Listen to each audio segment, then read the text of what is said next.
Yes. And one statistic that I found very interesting that I had to kind of sift through many materials to find is that African American couples who both hold a graduate or professional degree have the highest couple earning potential of any demographic, including whites. Wow. Again, another statistic that we don't often know or cite. So I guess one of the messages to our listening audience is that as you're selecting a spouse, if you don't already have one, you may want to pay attention to that because it seems there's some benefit there, certainly with your household income. But more broadly, there are other documented benefits of higher education. Folks aren't just going to school because they have an intellectual interest in the disciplines. We professors would like to think that, and certainly, hopefully, that's there. But they're looking to increase their earning potential and to also create some financial stability. So these are some of the other documented benefits that the research cites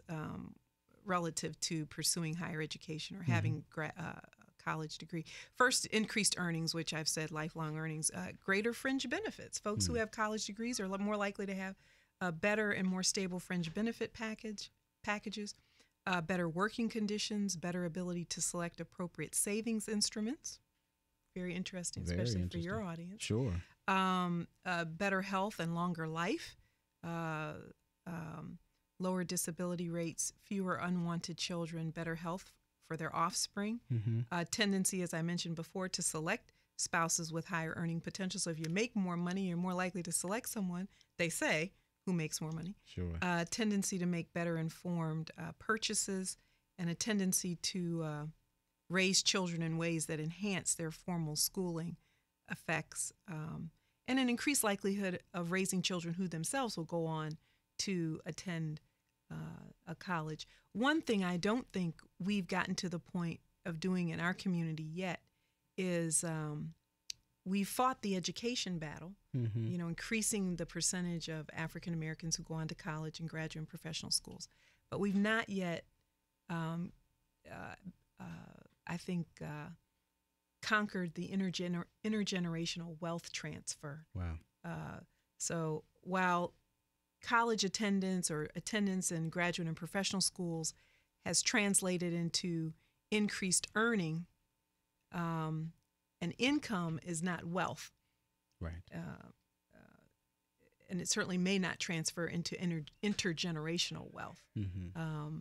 And I think that's a conversation that is would certainly be a valuable one to your listening audience. How do we do that?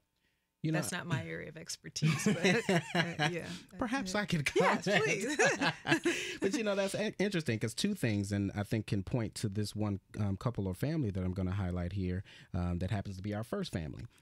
As you mentioned, couples that both have the advanced degrees, in particular African-American couples that have those, have the highest earning. Is it the highest earning capacity? Yes, earning potential. Earning potential, which is incredible because if you look at the first family, President Obama and Mrs. Obama, that both of them were very accomplished. Yes. And the pursuit initially was the intellectual, the capital, that component, but it translates into so many of these other things because as we can see, I know recently Howard University even hosted Mrs. Obama, and they talked about, basically her, this is me paraphrasing it, but she's mom in chief, and her major focus is going to be the children, the girls, Sasha and Malia, and that, but she has up to this point balanced it with her professional life and her professional career, and she wasn't she's no slouch, if you will, for lack of a better term. She's very, very accomplished, but is very also accomplished as a mother. But if you look at that nucleus, there is a major transfer of wealth because they have the priority of the investment in those children, those two girls, and it is prioritized appropriately. One of the things that I thought Mrs. Obama did not say this at the forum, but in reading articles of interviews with her,